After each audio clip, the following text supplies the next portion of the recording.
Essa noção é crítica para o sucesso ou fracasso em seu esforço para substituir hábitos antigos, podar antigas conexões neurais por novos, fazer brotar novas redes neurais. Assim, vamos olhar mais de perto como ocorreu a mesma sequência de aprendizado naquelas pessoas que praticaram mentalmente, mas que jamais tocaram quaisquer notas. Fisicamente. Ao adquirirmos uma aptidão, seja física ou mentalmente, existem 4 elementos que todos nós utilizamos para mudar nosso cérebro: aprender o conhecimento, receber instruções práticas, prestar atenção e repetir. Aprender é fazer conexões sinápticas. A instrução envolve o corpo a fim de se ter uma nova experiência que enriquece ainda mais o cérebro. Quando também prestamos atenção e repetimos nossa nova aptidão diversas vezes, nosso cérebro muda. O grupo que tocou as escalas e acordes fisicamente desenvolveu novos circuitos cerebrais porque seguiu essa fórmula. Os participantes que ensaiaram mentalmente também seguiram essa fórmula, só que não tiveram o corpo envolvido fisicamente. Na mente, foram tranquilamente capazes de se imaginar tocando piano. Lembre, depois de esses indivíduos praticarem mentalmente várias vezes, seus cérebros mostraram as mesmas alterações neurológicas. Dos participantes que de fato tocaram piano, foram forjadas novas redes de neurônios, redes neurais, demonstrando que na verdade eles já tinham se engajado na prática de escalas e acordes de piano sem a real experiência física.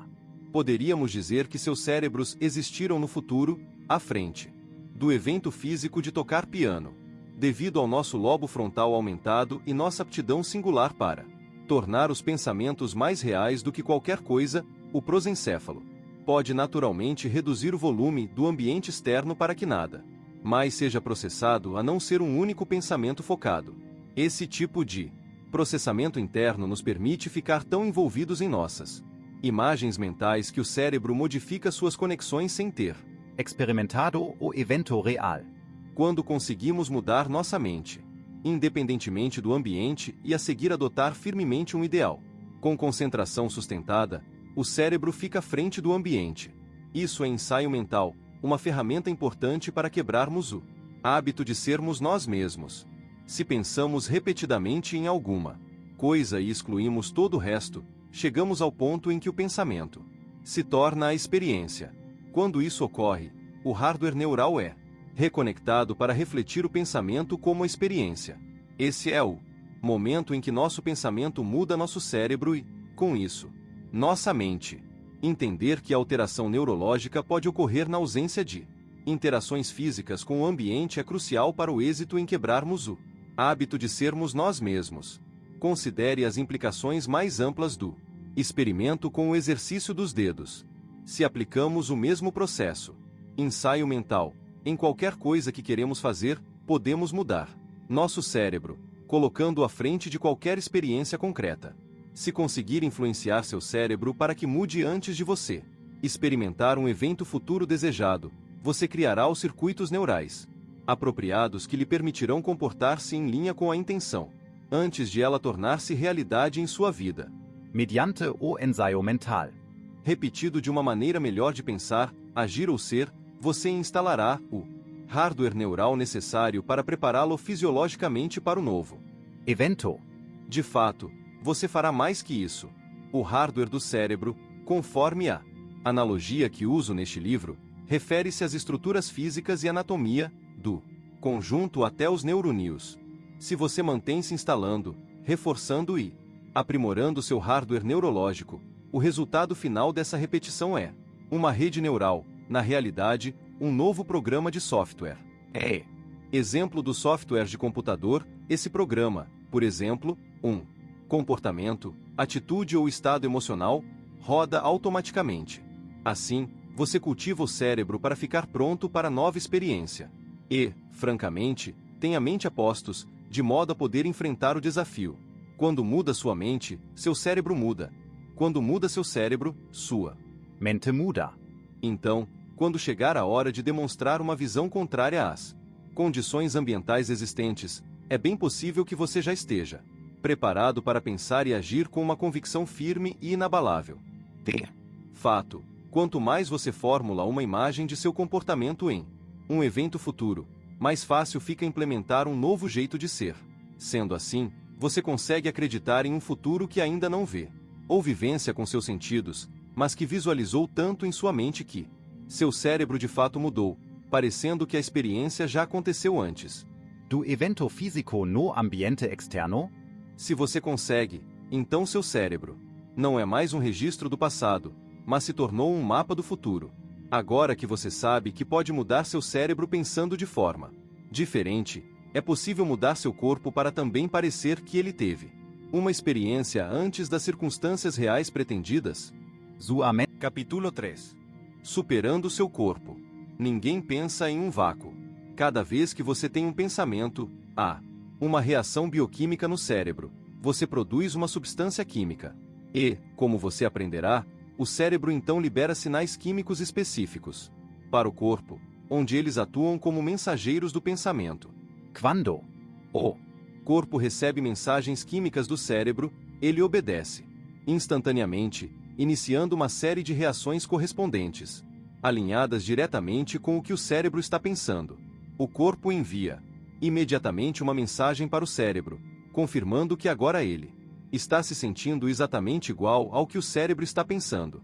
Para entender esse processo, como você normalmente pensa igual a seu corpo e como formar uma nova mente, é preciso primeiro avaliar o papel que o cérebro e sua química desempenham em sua vida. nas últimas Décadas, descobrimos que o cérebro e o restante do corpo interagem via poderosos sinais eletroquímicos. Entre nossas orelhas existe uma imensa indústria química que orquestra uma miríade de funções corporais. Mas, relaxe, isso será a aula básica de química cerebral, e você só precisará conhecer uns poucos termos. Todas as células possuem pontos receptores na superfície externa que recebem informação de fora de suas fronteiras. Quando ocorre uma correspondência na química, frequência e carga elétrica entre um ponto receptor e um sinal vindo de fora, a célula fica ligada para executar certas tarefas. neurotransmissores, neuropeptídeos e hormônios são as substâncias químicas de causa e efeito para a atividade cerebral e o funcionamento do corpo. Esses três tipos de substâncias químicas, chamadas ligantes, conectam-se e interagem com a célula ou a influenciam em questão de Milissegundos.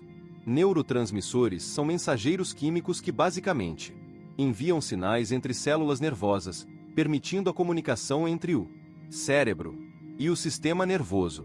Existem diferentes tipos de neurotransmissores, e cada um é responsável por uma atividade específica.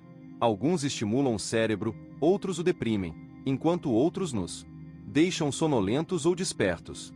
Eles podem mandar um neurônio desprender-se de sua conexão atual ou fazê-lo colar-se melhor à presente conexão. Podem inclusive alterar a mensagem enquanto ela é enviada a um neurônio, reescrevendo-a, de modo que uma diferente mensagem seja Entregue a todas as células nervosas conectadas. neuropeptídeos, o segundo tipo de ligante, constituem a maioria dos mensageiros. A maior parte é produzida em uma estrutura do cérebro, chamada hipotálamo. Estudos recentes mostram que nosso sistema imunológico também produz neuropeptídeos. Essas substâncias químicas passam pela glândula pituitária, que a seguir libera uma mensagem química com instruções específicas para o corpo. Quando os neuropeptídeos chegam à corrente sanguínea, acoplam-se às células de vários tecidos, principalmente glândulas, e então ativam o terceiro tipo de ligante, os hormônios, que posteriormente nos influenciam a sentir de determinadas maneiras. Os neuropeptídeos EOS. Hormônios são as substâncias químicas responsáveis por nossos sentimentos. Para os nossos propósitos, pense nos neurotransmissores como mensageiros químicos essencialmente do cérebro e da mente. Nos Neuropeptídeos como sinalizadores químicos que servem de ponte entre o cérebro e o corpo para nos fazer sentir da maneira como pensamos. E nos hormônios como as substâncias químicas relacionadas aos sentimentos, principalmente no corpo. Visão geral do papel dos ligantes no cérebro e no corpo. Por exemplo, quando você tem uma fantasia sexual, os três fatores são convocados à ação. Primeiro, quando você começa a ter uns pensamentos, seu cérebro atiça alguns neurotransmissores que ativam uma rede de neuronews, que por sua vez cria imagens em sua mente. Essas substâncias químicas então estimulam a liberação de neuropeptídeos específicos em sua corrente sanguínea. Quando chegam às glândulas sexuais, esses peptídeos grudam nas células desses tecidos, ativam seu sistema hormonal e, pronto, as coisas começam a acontecer. Você tornou os pensamentos da fantasia tão reais em sua mente que seu corpo começa a ficar preparado para uma experiência sexual verdadeira, à frente do evento. Assim é a poderosa correlação entre mente e corpo. Da mesma maneira, se você começasse a pensar em confrontar seu filho adolescente sobre o novo amassado no carro, seus neurotransmissores iniciariam um processo do pensamento em seu cérebro. Para produzir um nível mental específico, seus neuropeptídeos sinalizariam quimicamente a seu corpo de forma específica, e você começaria a se sentir um pouco irritado. Quando os peptídeos chegassem às glândulas adrenais, elas seriam incitadas a liberar os hormônios adrenalina e cortisol, e você então se sentiria definitivamente exaltado. Do ponto de vista químico, seu corpo estaria preparado para a batalha. O loop dos pensamentos e sentimentos. Para os diferentes pensamentos que você tem, seus circuitos cerebrais disparam sequências, padrões e combinações correspondentes que então geram níveis mentais iguais àqueles pensamentos. Quando essas redes específicas de neuronews são ativadas, o cérebro produz substâncias químicas específicas com a exata assinatura correspondente a esses pensamentos, a fim de que você possa sentir-se como estava pensando. Portanto, quando tem pensamentos grandiosos, amorosos ou alegres, você produz substâncias químicas que o fazem sentir-se grandioso, amoroso ou alegre. O mesmo é válido se você tem pensamentos negativos, de temor ou impaciência. Em uma questão de segundos, você começa a se sentir negativo, ansioso ou impaciente. Existe uma sincronia entre cérebro e corpo ocorrendo a cada instante. De fato, quando começamos a nos sentir do modo como estamos pensando, pois o cérebro está em constante comunicação com o corpo, começamos a pensar do modo como o corpo está se sentindo. O cérebro monitora constantemente o modo como o corpo está se sentindo. Baseado na resposta química recebida, o cérebro gera mais pensamentos que produzem substâncias químicas correspondentes ao modo como o corpo está se sentindo, de modo que primeiro começamos a nos sentir de acordo com o que pensamos e a seguir pensamos conforme como nos sentimos. Ciclo dos pensamentos e sentimentos. Vamos nos aprofundar nessa ideia ao longo do livro, mas considere que os pensamentos relacionam-se principalmente com a mente e o cérebro, e os sentimentos estão conectados ao corpo. Portanto, quando os sentimentos do corpo alinham-se aos pensamentos de um estado mental particular, mente e corpo trabalham juntos como um só. E, como você vai lembrar, quando mente e corpo estão em uníssono, o produto final é denominado estado de ser. Poderíamos dizer ainda que o processo de continuamente pensar e sentir e pensar cria um estado de ser que produz efeitos em nossa realidade. Um estado de ser significa que nos acostumamos a um estado mental, emocional, um modo de pensar e um modo de sentir que se tornaram parte de nossa autoidentidade. Assim, descrevemos quem somos pelo modo como pensamos e, portanto, nos sentimos ou somos no presente momento. Estou furioso, estou sofrendo, estou inspirado, estou inseguro, estou pessimista. No entanto, ao se passar anos tendo certos pensamentos e então sentindo-se do mesmo modo, e daí pensando igual a esses sentimentos, o hamster na roda, cria-se um estado de ser memorizado no qual podemos declarar enfaticamente nossa afirmação de eu sou como algo absoluto. Isso significa que estamos no ponto em que nos definimos como esse Estado de ser. Nossos pensamentos e sentimentos fundiram-se. Por exemplo, dizemos: sempre fui preguiçoso, sou uma pessoa ansiosa. Sou normalmente inseguro de mim, tenho problemas para me dar valor.